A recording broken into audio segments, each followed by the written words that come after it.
మేము సీతారాంపురం అడవుల్లో వాకింగ్కి వస్తే ఇక్కడ 2 గుడ్లు చుక్కలతో కూడినటువంటివి మీరు గమనిస్తే నల్ల చుక్కలు ఉన్నాయి గుడ్ల మీద. ఇవి మీరు ఎప్పుడన్నా చూసుండొచ్చేమో.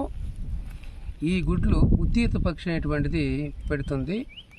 ఇది ఈ పుల్లలతోనూ గడ్డితోనూ గూడ్లు కట్టుకోలేదు, కానీ చిన్న చిన్న రాళ్లను సేకరించుకొని కొంచెం చదునుగా గూడులాగా పెట్టుకొని అక్కడ 2 లేదా 3 గుడ్లను పెడుతుంది. ఈ గుడ్లు అనేటువంటి వాటిల్లో పోషకాహారం అనేటువంటిది ఎక్కువగా ఉంటుంది. ఈ గుడ్లు మనం గమనించినప్పుడు వాటిని మనం ముట్టుకోకూడదు. ముట్టుకున్నట్లయితే ఈ పక్షి అనేటువంటిది మరొకసారి ఆ గుడ్లను పొదగదు. కాబట్టి మనం బయోడైవర్సిటీకి అంటే జీవ వైవిధ్యం అనేది మనం చెప్పుకుంటుంటాము.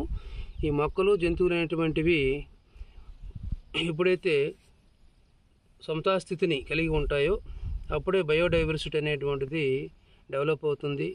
ప్రపంచం అనేటువంటిది ముందు తరాలు కూడాను సజావుగా ఉంటుంది. లేకపోయినట్లయితే ఈ ప్రపంచం అంతా కూడా సర్వనాశనం అవుతుంది.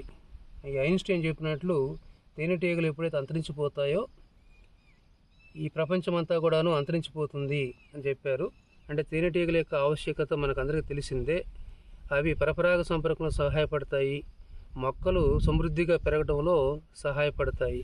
అట్లాగే ఈ యొక్క పక్షుల యొక్క గుడ్లు కూడాను కనబడగానే సేకరించుకొని వాటిని కొన్ని చోట్ల అయితే ఆహారంగా తీసుకుంటుంటారు.